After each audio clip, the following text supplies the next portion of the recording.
Hello and welcome to Seattle City Makers. I'm your host, Jon Scholes. Well, welcome everybody to our latest episode where I've got the great pleasure of sitting down with Bob Donegan, who is the president of Ivar's Seafood Company, a great longtime Seattle company started in 1938, of course, by Ivar Hagelin down on Seattle's waterfront. He built Seattle's first aquarium and needed to feed the customers to the aquarium, so he added a little fish and chips bar, and the rest is history, growing the restaurant empire in the decades that followed and opening Ivar's Acres of Clams down on Pier 54. Now, though, with locations across the Puget Sound and across the state over there in Spokane. And I sit down with Bob Donegan, the current president, been with the company since 1997, wears a ton of hats in town, deeply involved civically, and on behalf of the business community and on behalf of the attractions and pier owners and other businesses on the waterfront. Bob's involved with the Sports Commission here in Seattle, the Washington Hospitality Association. He serves on the board of the Seattle branch of the San Francisco Federal Reserve Bank. He's on the board of the Seattle Aquarium, the Chamber of Commerce, and involved with the Chief Seattle Council of the Boy Scouts here in town. So deeply involved civically and within our community and on behalf of the business community.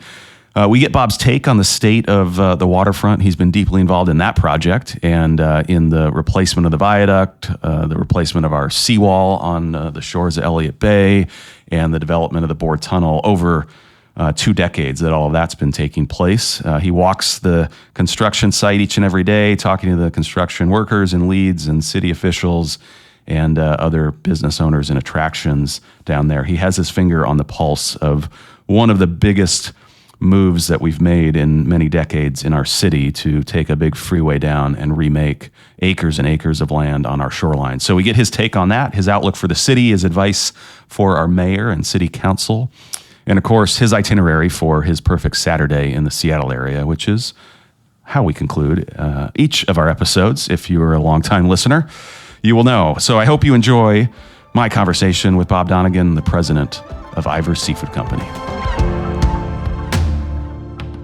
Well, thanks for doing this, Bob. We go 3 hours? Yeah, okay. It's a long form, these podcasts. Yeah. It's the beauty of it. It's so people can make that cross-state drive. Yeah. And we are there along the way with them. Beautiful day. Thanks for having us down. It's always sunny and 70 degrees on the waterfront, John. You know that. That's right. Even in November, but it is quite a gorgeous day. So I see you're speaking to the Rotary later at noon on the state of the waterfront. Thought we'd start there. What are you going to tell them? What are you going to share?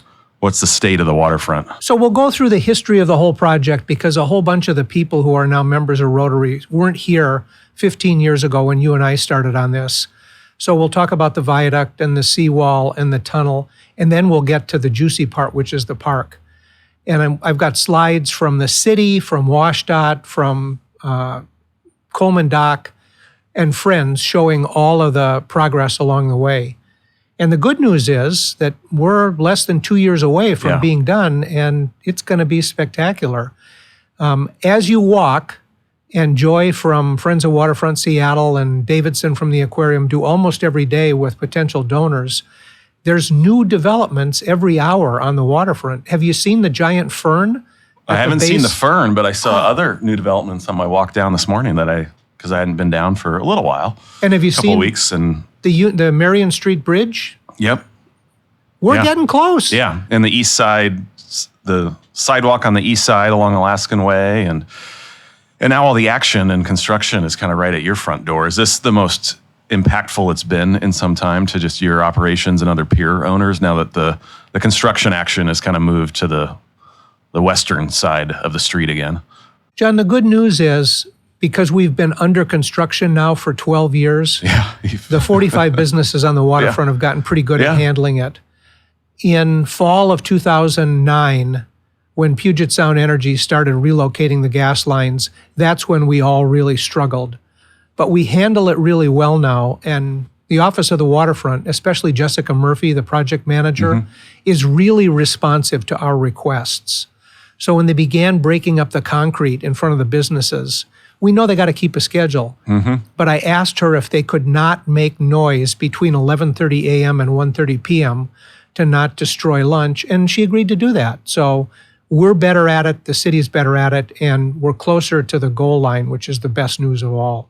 Yeah, it's the access is maintained, and I mean, you can still get to all the places that are open. I mean, it's not that you can't get anywhere, right? It's And just we a saw little bit that extra. We saw that effort. this summer with the 295 cruise ships and the 1.3 million visitors who came to town for cruise ships alone.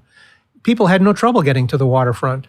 And unlike the rest of downtown, the waterfront has been a safe and clean place. You saw no tents out there this morning. You saw no needles out there this morning. We don't have robberies or vandalism on the waterfront.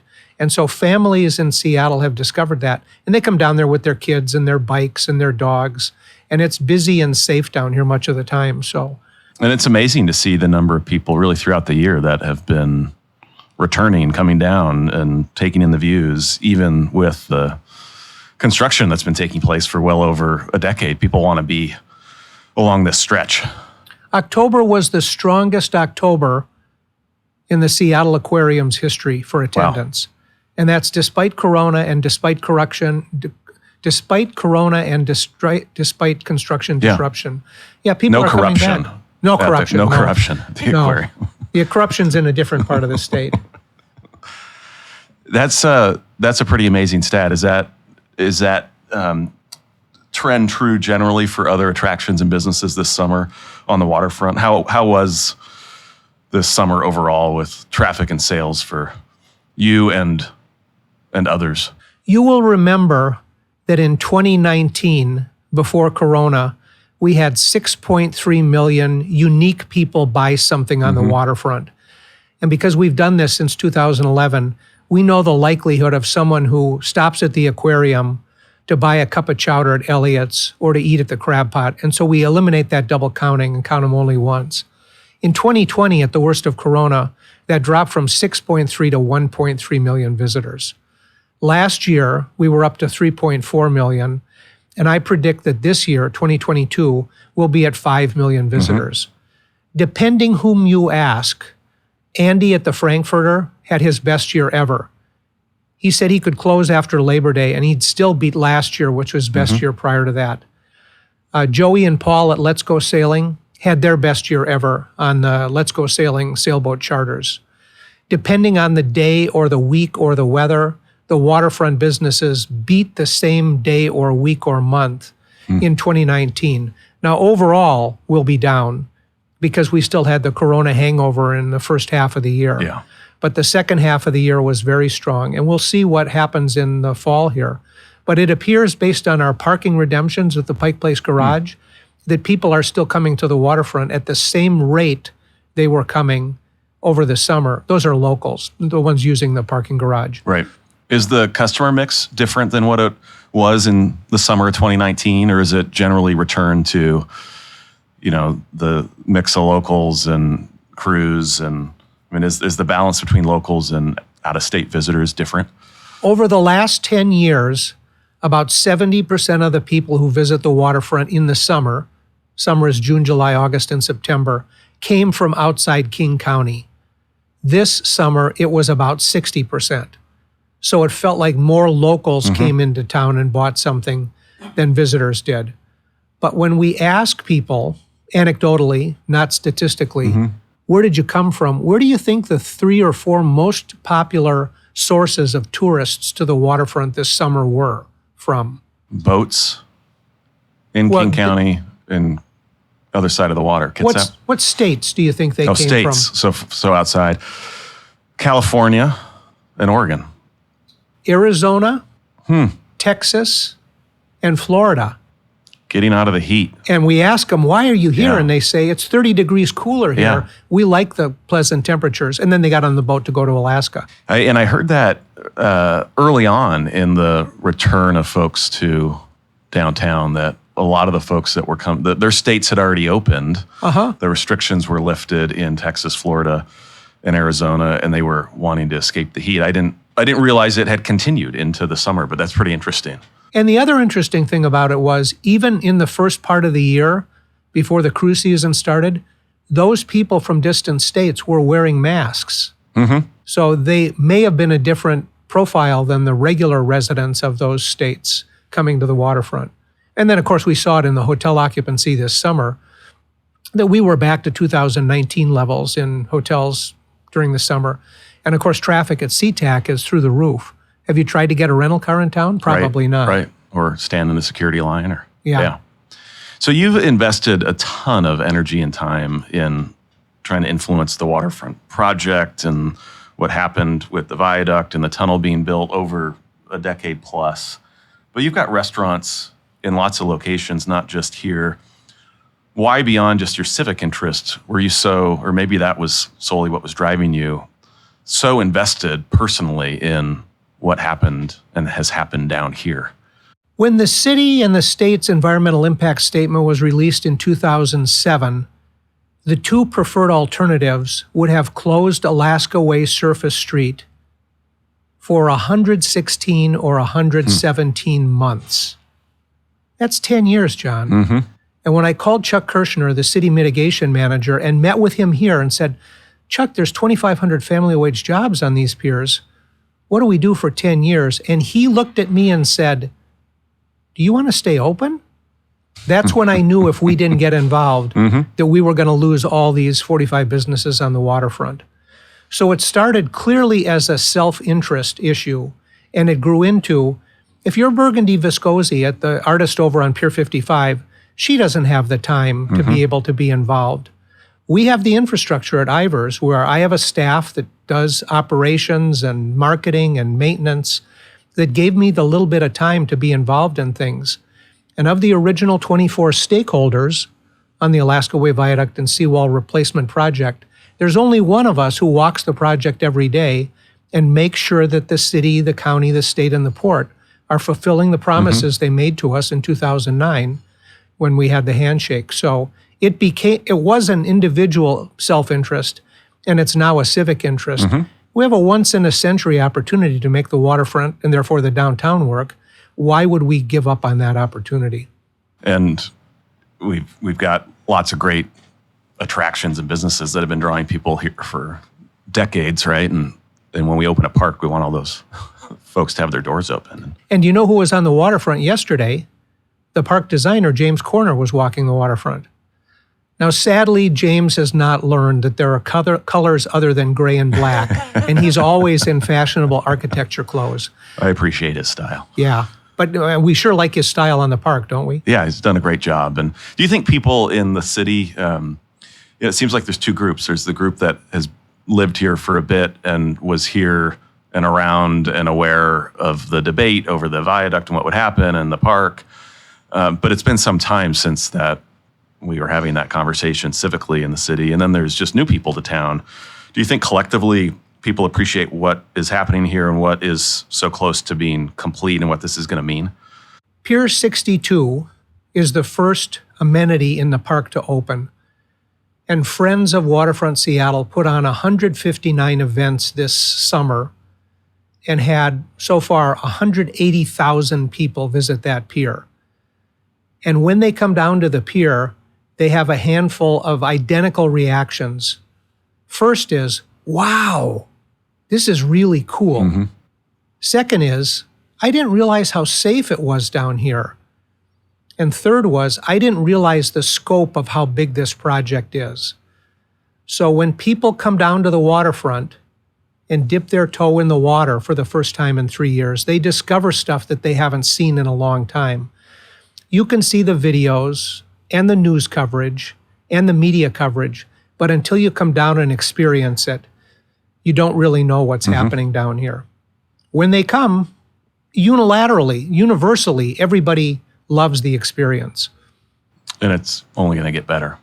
I mean, we've had the criticism, oh, it looks so gray. Well, it's not done, right? And the plantings and foliage and trees and the public spaces between the water and the roadway are really where the construction attention and action is now. And I think one of the things that will bring a whole bunch of people to the waterfront early next summer is the All-Star Game. we'll get 500,000 people come to the events around the All-Star Game, and they'll all be staged in the southern half of the new park, which will be completed by then. And I expect that they'll have the same reaction that people have had who visited this summer. Wow, this is really cool. You know, the beach at the Washington Street boat landing will be open. And the number one request we had in the 10,000 public meetings we had is people wanted to touch the water. And at the park at Washington Street, you'll be able to go down and touch the water or launch your kayak or dip your toes in the water. It'll be a special place. Yeah, not a lot of downtowns where you can do that, and the Pioneer Square neighborhood's going to be a huge beneficiary, without a doubt. Yeah, of that massive highway coming down and just that connection. That's one of my favorite stretches to walk, is on the south end and looking to the east, and you get this view of, this amazing neighborhood that you never really had before, and you see it up against the glass towers to the north, and it's a whole new So you picture. know this because you're down here, but do you remember what Alaska Way was called before Alaska Way? No. There's one little section that's still named with the same name. It goes between Alaskan Way and Occidental, and it goes into Railroad. Railroad Way. Right. Yeah. And the corner design of Railroad Way brings that back, and that will be called Railroad Way, which nobody knows, but you'll see the recollections of the railroad running through that area. And before a Sounder game or a Seahawk game or a Mariner game, it's another magical finger extending from the waterfront into downtown, just like the ones at Pike and Pine or the ones through Washington Street. Yeah. Or before the World Cup, which will be here before we know it and here after the park is done. Boy, isn't that the truth? Have you been following the disputes in Qatar on the World Cup? I have not. So Blatter, the last chair of FIFA, yesterday said we made a bad decision in selecting Qatar to do what? You say that after. Yeah, exactly before, right. Well, they made a great decision in selecting Seattle. We and agree. This town's going to embrace it, and we're going to have a good time. So just turning our attention to the business and the restaurant industry, staffing. Have you seen things improve in your ability to hire and retain people? We know across industries in our city and region and across the country that's been a challenge, and particularly for the food and beverage industry. Are things better than they were 6 months ago? Let's talk about it on two levels. One is statewide and the other is for Ivars. In January 2020, before Corona, there were 300,000 people who worked statewide in hospitality. In June of 2020, at the worst of Corona, 189,000 of those people had applied for unemployment. 2/3 of the state workforce had asked for unemployment. In September, we're down to 3,000 hospitality employees applying for unemployment. So it's gotten significantly better statewide. At Ivars, we've had similar problems, but nowhere near at the level that other restaurants have faced. And part of the reason for that is we always pay our people in the top quartile. They get full medical, dental benefits. We contribute 50 cents on top of every dollar they put in their 401k. So we become a place of attraction for restaurant employees. Sitting in this restaurant, September 27th, 2020, after the governor had closed the state for indoor dining, we knew this restaurant could not survive the winter without crowds coming to it. So in our banquet room, we convened the staff and we told people, we're going to have to put you in hibernation for the winter. We hope to open next summer. But when you go on hibernation, if the state pays you half in unemployment benefits of the $2,000 a week you were earning, just to pick simple numbers, we will give you a loan for an additional 25% of your wages. And because it's a loan, you don't have to declare it against income for the state and the feds. And everybody who we laid off, we put on our health plan at no cost to them, for them, their spouse, and their kids. And we continued to make the contributions to the 401k. So when this restaurant reopened in June of 2021, of those 52 employees, 47 came back. Wow. So we've had huge retention. And because we pay well, we've not had as many problems as other restaurants have had in hiring people. Now, where did the strategy to do the loan emerge? Were others in the industry doing that? Had you done it before in Nobody else has recessions, or- done it that we know about. It was all developed inside. At Ivar's, our number one determining factor on any program we consider is what's its effect on the employees. Because we know if the employees are happy, they're going to treat our guests well. We don't think about income or revenue or customer counts first. We think about any program's effect on employees. When you get good employees who've been here 20, 30, 40 years, or in the case of Carol Kelly at our Alki store on October 11th for 50 years, Wow. they treat their customers and their employees well, and we don't have to worry about things. So it's always been learned from Ivar and then continued in the ownership group since Ivar's death in '85. So you're feeling good about the stability of your operation and staffing and where you sit today because you've really been conscious of being competitive and paying top of market and taking care of your people. It sure feels like we're through Corona. Yeah. Now, if we can get through inflation, that's the next big issue. In June of 2022, we looked at the 300 most commonly bought ingredients in our restaurants and compared those same 300 items to June of 2021, 1 year earlier. What percent do you think costs were up? 15. 28.6%. The enormous numbers. Fortunately, in the last week, we've seen the cost of cod, which we use in fish and chips, and bacon, and cooking oil, and freight start to come down. So maybe we finally hit the top of inflation and things are about to start trending down. You said freight? Freight. Freight.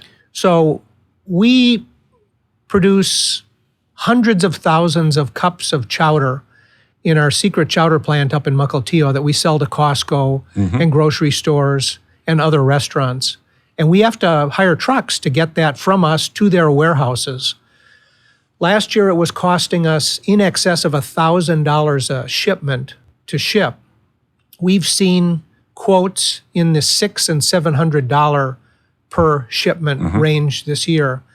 That's still not back to 2019 levels, but it's certainly better than the prices, the costs we were paying in 2021. So maybe inflation's slowing down. That's interesting insight. And of course, food and gas has really been driving it. So those percentages, now that you say them, make a lot of sense, right? It's not 9% on food. It's 20 plus, as you noted. It's significantly higher, that's right. Have you had to adjust prices generally to account? In the 25 years I've been here, we've raised prices on average every other year, a couple of percent. In the last 14 months, we've raised prices 3 times, an average of 13%. Those are enormous increases for us. Now, we've not seen a significant fall off in customer counts because of price. We've seen changes in customer counts because of Corona and because of weather. On days when it rains, our weather stores, the patios don't get occupied. But we've not seen a significant fall off because of prices on our menus so far. What's your outlook for the winter generally as far as customer volume? I mean, it's usually a quieter time of the year for everybody down here on the waterfront relative to the summer, obviously. But when you look back to last winter and then the winter of 19, where do you sort of expect to be in 22 and as we get into 23? So because you're down here all the time, you experience that there are very few restaurants open in downtown Seattle. And we know from your daily cell phone count that only 40% of people are coming to work. The result is that the few restaurants that are open in downtown Seattle are closed on Mondays and Tuesdays. We're not. So people who work downtown, that 150,000 people, know if you want to have lunch, come down to the Ivar's Fish Bar, Acres of Clams. So Monday and Tuesday are our 2 strongest growth days relative to 21. And then the second item we've seen growth in is banquets. Most restaurants aren't open for their banquet business. We're open all the time. Yeah. So a year ago, 2 years ago, we were doing 2 or 3 banquets a month. This year, we're doing 2 or 3 banquets a week because people are starting to get back together. I checked the banquet log this morning. We've already got 3 scheduled for today in the uppers and in the banquet room. That's a area of growth. As people want to get back together, people are coming back together. It's virtually impossible to get a date for a Christmas or a holiday party. Yeah, we're seeing that quite a bit throughout downtown. That's a good thing. That's a great thing. And you made a lot of investment in this restaurant. And remind me, when did you complete that? Pre-COVID, in the big remodel and renovation? Tuesday, July 1st, 2016, we reopened. Yeah. And it was the 270 days that we were closed because the seawall was being built. And you timed the renovation around that. And during that renovation, we had agreed with the city that we would not interfere with the seawall team. So all the demolition and all the new materials came to us by barge. We spent more than $1 million on barges into and out of Pier 54 during that construction period. And then, of course, as soon as we reopened, the place was swamped. And if we believe Candace Damon, the municipal finance expert from Brooklyn who helped us plan the financing on the park, when the park opens, the number of visitors to Seattle's waterfront will triple. So we're thinking in the summer of 2025, we'll see 20 million visitors to the waterfront. By comparison, in 2019, the Pike Place Market, Pike Place Market estimated that it had between 12 and 15 million visitors. So the waterfront will be as attractive as the Pike Place Market is. And then going back to James Corner, we've got that 200-foot drop from the market to the waterfront. Well, Mom and Dad will happily walk northwest on the path and then southeast and then northwest and southeast so that they're at their 2% Americans with Disability slope. Well, the kids don't want to do that. So what has Corner done? We have slides coming down through the park. Yeah, it's just terrific. And you're so talking about thoughtful. the overlook connection between the market and down here, which is going to be kind of the signature piece, right? With the new aquarium, Ocean Pavilion tucked in there. And don't forget the porch swings. Right.